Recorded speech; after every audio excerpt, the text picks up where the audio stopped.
Hello students, let us continue our chapter dual nature of matter and radiation. So today we are going to discuss about the wave nature of matter. Previous videos में हमने discuss किया था matter nature और particle nature of radiation. इसमें हम देखेंगे wave nature of matter. Okay, तो D Broglie एक साइंटिस्ट थे. उनके नेम की स्पेलिंग इस तरह से लिखी जाती है बट इसको प्रोनाउंस किया जाता है डी ब्रॉय. ठीक है, as Broglie, not de Broglie, as de Broglie. Okay, so de Broglie एक साइंटिस्ट ने उन्होंने थ्योरी दी किसके बारे में. उन्होंने बोला कि जो नेचर है वो सिमिट्री को पसंद करती है. Okay, nature loves symmetry. तो अगर रेडिएशन का पार्टिकल नेचर है, ठीक है, रेडिएशन का कैसा नेचर है, पार्टिकल नेचर है, तो पार्टिकल्स का भी वेव नेचर होना चाहिए, है ना. रेडिएशन जो कि क्या है, वेव्स. वेव्स का अगर पार्टिकल नेचर है तो पार्टिकल का भी क्या होना चाहिए, वेव नेचर होना चाहिए. ठीक है, तो इसी हाइपोथेसिस के बेसिस पे उन्होंने एक रिलेशन दिया कि अगर पार्टिकल का वेव नेचर है, ठीक है, कोई पार्टिकल है जिसका मोमेंटम है, जिसका मास है, ठीक है, तो उसकी कितनी वेवलेंथ होगी. वेवलेंथ का उन्होंने फॉर्मूला दिया h/p. ठीक है, wavelength of particle which is exhibiting the wave nature as well. ठीक है, कितनी वेवलेंथ है उसकी, h/p. p क्या होता है, मोमेंटम, है ना. h is a Planck's constant, p को क्या लिख दिया हमने, mv. ठीक है, तो ये कह रहे कि अगर कोई पार्टिकल जिसका मास m है ना, और वेलोसिटी कितनी है v, तो उसकी कितनी वेवलेंथ है, with the help of this formula we can calculate. ठीक है, ये वेवलेंथ निकल आएगी. सपोज कोई मार्कर, सपोज ऐसे हमने मूव कर रहा है तो इसके साथ एक वेव एसोसिएटेड है. ठीक है, अब वेव एसोसिएटेड होने का मतलब ये नहीं है कि ये इलेक्ट्रोमैग्नेटिक वेव्स है. इलेक्ट्रोमैग्नेटिक वेव्स अलग है, साउंड वेव्स अलग होती हैं, ये डिफरेंट टाइप्स की वेव्स है. And the name of this wave is matter wave. Okay, when particles are moving they are confined in group of waves.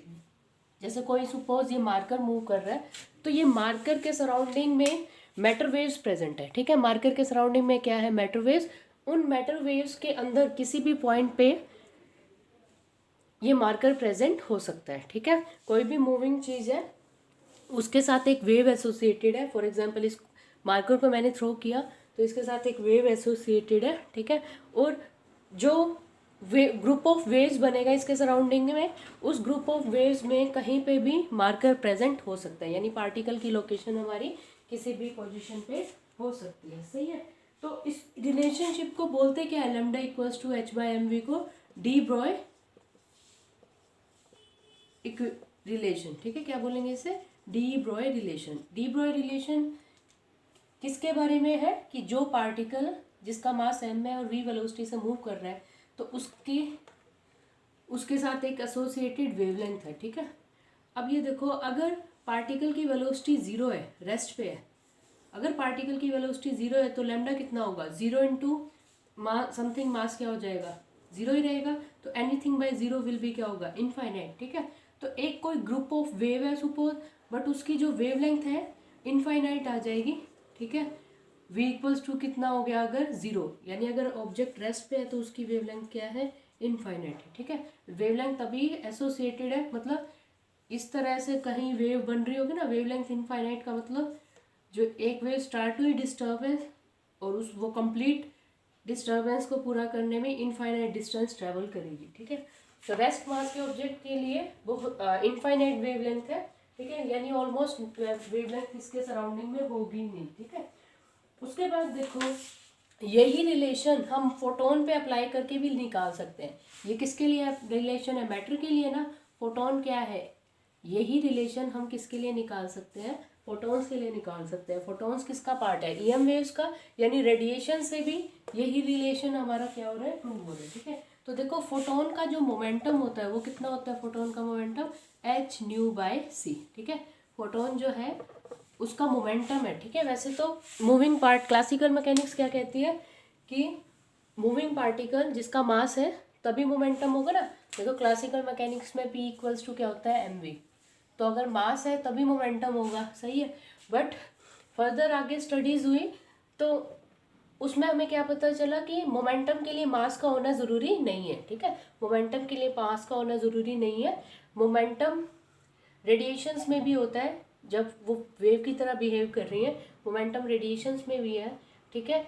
यानी अगर कोई वेव है, उसकी फ्रिक्वेंसी न्यू है और लाइट की स्पीड से अगर वो मूव कर रही है तो उसके पास भी क्या है, मोमेंटम, यानी वो भी किसी सरफेस से टकराने पे क्या लगाएगी, फोर्स लगाएगी, जैसे एक पार्टिकल है, ठीक है। तो पी किसके इक्वल आया हमारे यहाँ से, एच न्यू बाय सी के इक्वल आया, ठीक है। पी किसके इक्वल है, एच न्यू बाय सी के इक्वल।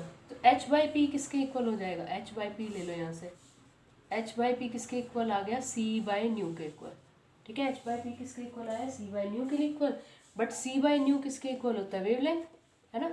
क्लास 11 में पढ़ा है हमने, सी बाई न्यू किसके इक्वल होता है, वेवलेंथ के इक्वल होता है, ठीक है। तो ये वेवलेंथ किसकी है, फोटोन की, और ये वेवलेंथ किसकी है, मटेरियल पार्टिकल की, ठीक है। तो जो डी ब्रोई वेवलेंथ आई थी फोटोन की, ठीक है, वो किसके इक्वल है, वेवलेंथ ऑफ रेडिएशन। जो डी ब्रोई से वेवलेंथ आई थी ना, वही वेवलेंथ किसके इक्वल है हमारा, देखो एच बाई पी यहाँ है, एच बाई पी ही यहाँ है, ठीक है। तो जो मैटर वेव की वेवलेंथ है वही रेडिएशंस की वेवलेंथ के इक्वल आ गई, यानी वाइस वर्सा है। नेचर में क्या प्रेजेंट है, सिमेट्री प्रेजेंट है, ठीक है। चलो अब अगर देखें हम, अगर पार्टिकल का मास ज़्यादा है तो वेवलेंथ क्या हो जाएगी, कम, है ना। हैवी पार्टिकल के लिए वेवलेंथ क्या होगी, कम होगी। सिमिलरली अगर पार्टिकल की वेलोसिटी ज़्यादा है तब भी वेवलेंथ क्या हो जाएगी, कम। वेलोसिटी ज़्यादा होने पे भी वेवलेंथ कम है, मास के ज़्यादा होने पे भी क्या होगा, वेवलेंथ कम हो जाएगी, ठीक है। तो हैवी पार्टिकल और हाई स्पीड पार्टिकल यानी एनर्जेटिक पार्टिकल की वेवलेंथ क्या होती है, कम होती है, ठीक है। इन टर्म्स ऑफ, जैसे अगर हम इलेक्ट्रॉन या कोई बॉल है सपोज 0.12 kg मास की और 20 मीटर पर सेकेंड से वो मूव कर रही है, तो उसकी अगर वेवलेंथ निकालेंगे ना तो वो किस ऑर्डर में आ रही है, 10⁻⁻34 मीटर। इतनी स्मॉल वेवलेंथ क्या होगी, मेजर नहीं हो पाएगी, और बॉल कैसी जाती हुई अपीयर होगी, स्ट्रेट जाती हुई अपीयर होगी, ठीक है। हाँ जी, अब देखो अगर हम इलेक्ट्रॉन की बात करें तो इलेक्ट्रॉन को किसी वोल्टेज से कनेक्ट कर दिया तो एक्सेलरेट होगा, है ना। नेगेटिव टू पॉजिटिव डायरेक्शन में इलेक्ट्रॉन्स क्या होंगे, एक्सेलरेट होंगे। तो इलेक्ट्रॉन एक पार्टिकल है ना। तो उसकी वेवलेंथ कितनी है वो फाइंड आउट करते हैं। क्या फाइंड आउट करेंगे, इलेक्ट्रॉन है, ठीक है, मान लो उसको हमने एक्सेलरेट कर दिया, तो इलेक्ट्रॉन्स को कैसे एक्सेलरेट कर सकते हैं, in the presence of electric field electron can be accelerated from the negative to the positive potential, ठीक है। तो इलेक्ट्रॉन के पास कितनी काइनेटिक एनर्जी होगी, जितना बैटरी इस पे वर्क करेगी, है ना। काइनेटिक एनर्जी किसकी, इलेक्ट्रॉन की, वो किसकी इक्वल होगी, वर्क डन बाय बैटरी, ठीक है।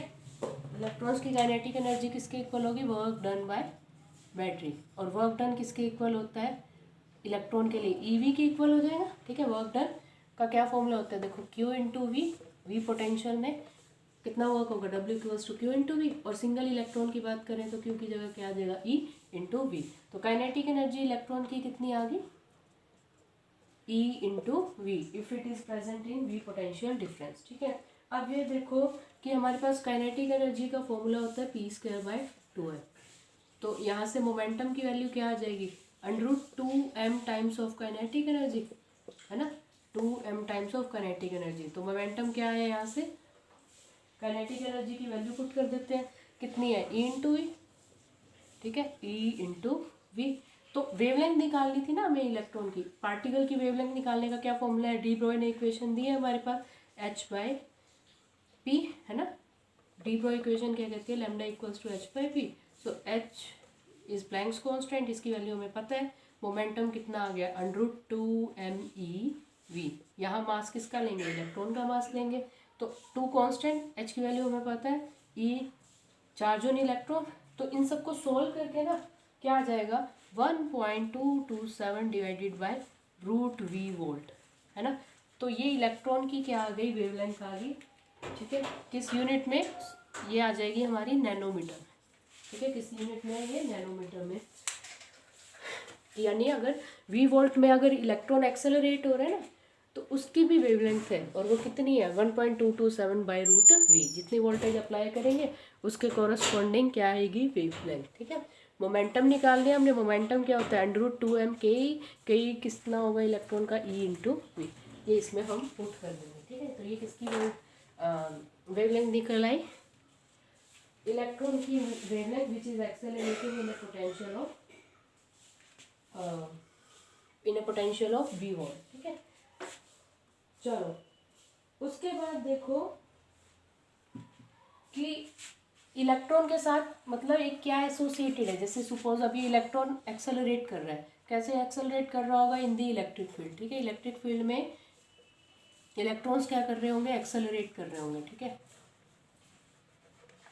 नेगेटिव टू पॉजिटिव इलेक्ट्रॉन्स क्या कर रहे हैं? एक्सेलरेट कर रहे हैं, सही है। तो इसके साथ एक मैटर वेव एसोसिएटेड है। पार्टिकल है ना इलेक्ट्रॉन, इसके साथ एक मैटर वेव एसोसिएटेड है।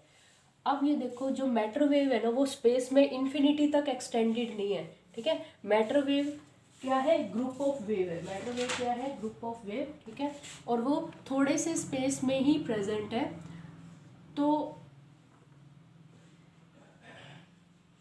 अगर हम ग्राफ या वेव पैकेट अगर देखें, ये ग्रुप ऑफ वेव्स कैसे प्रेजेंट है? इस तरह से प्रेजेंट है, ठीक है। इसका मतलब ये एक मैटर वेव है, ठीक है। अब इस मैटर वेव में पार्टिकल यानी इलेक्ट्रॉन कहीं भी हो सकता है। ये मैटर वेव है। मैटर वेव यहाँ से यहाँ तक कन्फाइंड है, इन्फिनिटी तक एक्सटेंडेड नहीं है। देखो यहाँ इसके बाद एम्पलीट्यूड इंक्रीज नहीं कर रहा, ज़ीरो हो गया, ठीक है। तो ये जो मैटर वेव है वो इतने लेंथ में कन्फाइंड है। तो इलेक्ट्रॉन इस वेव मैटर वेव में कहीं पे भी हो सकता है। यहाँ भी हो सकता है, यहाँ भी हो सकता है, यहाँ भी हो सकता है। तो देखो जितना ज़्यादा एम्पलीट्यूड होगा उतना ज़्यादा इलेक्ट्रॉन के होने की प्रोबेबिलिटी ज़्यादा होगी, ठीक है। ये मैटर वेव मूव कर रही है और वो मैटर वेव इलेक्ट्रॉन के मोशन को गाइड कर रही है, ठीक है। मैटर वेव किसको गाइड कर रही है? इलेक्ट्रॉन के मोशन को गाइड कर रही है, ठीक है। तो intensity of presence of electron is directly proportional to square of amplitude. Electron ज़्यादा प्रेजेंट है कम प्रेजेंट है, वो किस पे डिपेंड करेगा?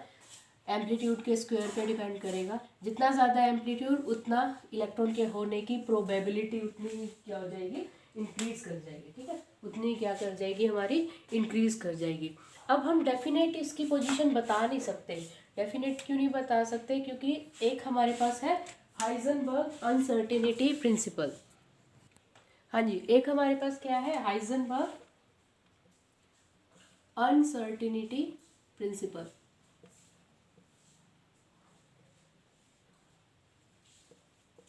देखो अब हमारे पास सपोज कोई मूविंग ऑब्जेक्ट है, या हम ऑब्जेक्ट या पार्टिकल ले लो, ऑब्जेक्ट ही बोल सकते हो। हमारे पास मूविंग इलेक्ट्रॉन है, सपोज मूविंग पार्टिकल हमने क्या ले लिया? Moving electron. तो उसके साथ जो मैटर वेव एसोसिएटेड है इट इज लाइक दिस, है ना। Matter wave associated with the matter wave of electron is like this.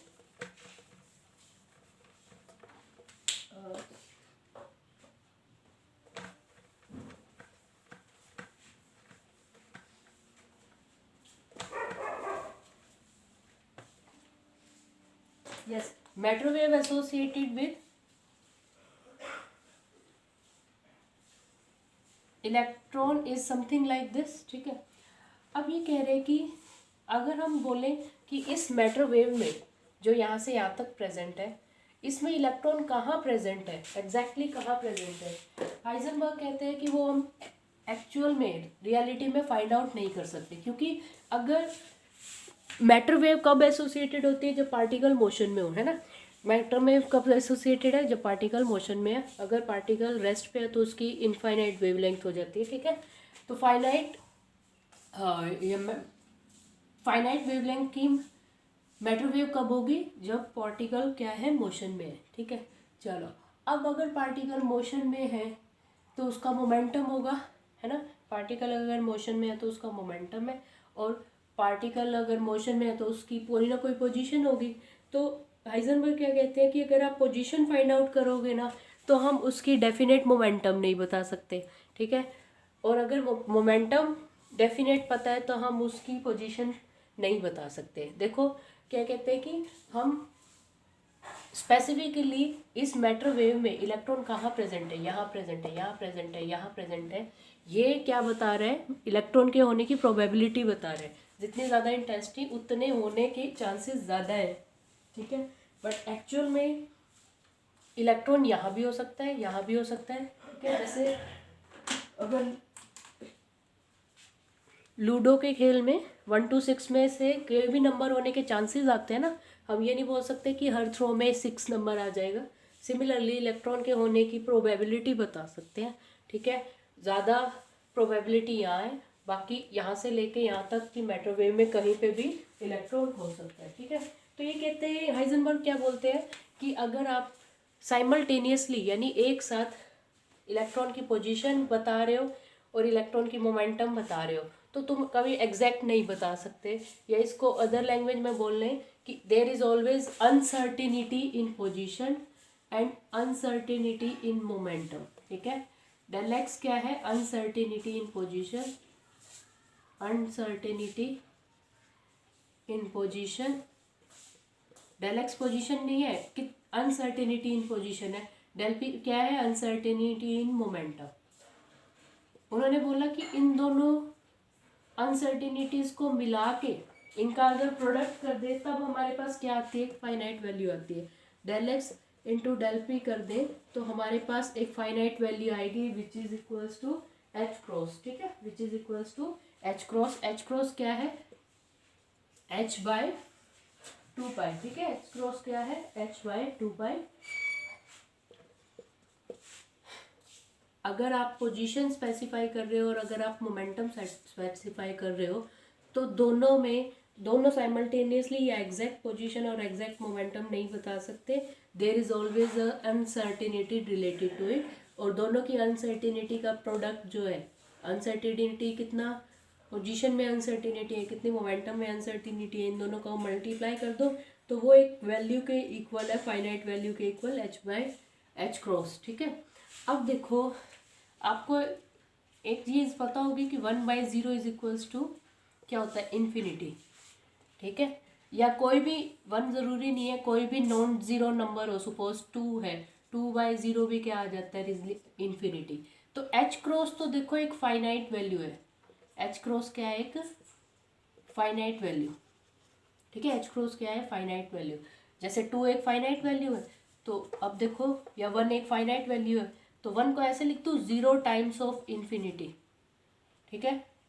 मतलब 0 को ऐसे इनफाइनाइट बड़े नंबर से मल्टीप्लाई करो तब जाके क्या रिजल्ट आएगा, 1 रिजल्ट आएगा। यानी 1 2 3 कुछ भी ले लो, यानी कोई फाइनाइट रिजल्ट तभी आएगा जब 0 के साथ क्या मल्टीप्लाई करते हैं, इनफाइनाइट इन्फिनिटी मल्टीप्लाई करते हैं, ठीक है।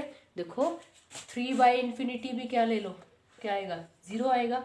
5/इन्फिनिटी भी क्या आएगा, 0 आएगा। एनीथिंग बाय इन्फिनिटी क्या होता है, 0।